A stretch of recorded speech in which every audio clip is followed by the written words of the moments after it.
Hello all, இன்னைக்கு நம்மளோட குட்டி தோட்டத்துல இருந்து இந்த கிரீன் பிரிஞ்சால் வெரைட்டியை தான் ஹார்வெஸ்ட் பண்ண வந்திருக்கேன். ப்ரீவியஸாக போட்டிருந்த வீடியோவில் நம்மக்கிட்ட இப்போ 2 பிரிஞ்சால் வெரைட்டி இருக்குது. ரெண்டுமே க்ரீன் தான், ஒன்று பிளைன் இன்னொன்று வரி கத்திரிக்காய் அப்படின்னு சொல்லியிருந்தேன்.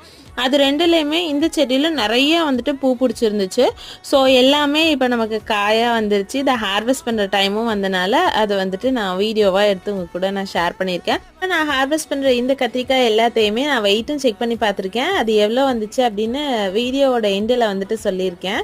இதுதான் அந்த 2வது வெரைட்டி, அந்த வரி கத்திரிக்காய்ன்னு சொன்னேன் இல்லையா, அதுதான். இந்த செடியில் இப்போதைக்கு 2 காய் தான் இருந்துச்சு, அதையுமே நான் ஹார்வெஸ்ட் பண்ணிட்டேன். இப்போ இது எல்லாத்தையுமே நான் வெயிட் செக் பண்ணி பார்த்தேன். எனக்கு டோட்டலாக வந்துட்டு 788 கிராம்ஸ் வந்துட்டு இருக்குது. கிட்டத்தட்ட 800 கிராம்ஸ் இருந்துச்சு. அதுலேருந்து ஒரு 200 கிராம்ஸை மட்டும் நான் எடுத்து பெப்பர் ஃப்ரை தான் பண்ணியிருந்தேன். ஏன்னா இந்த கத்திரிக்காய் குழம்புக்குலாம் அவ்வளோ நல்லா இருக்காது. இந்த பெப்பர் ஃப்ரையுமே நான் ஃப்ரெஷ்ஷாக பறிச்சதுமே செஞ்சதுனால இன்னும் டேஸ்ட்டாக இருந்துச்சு.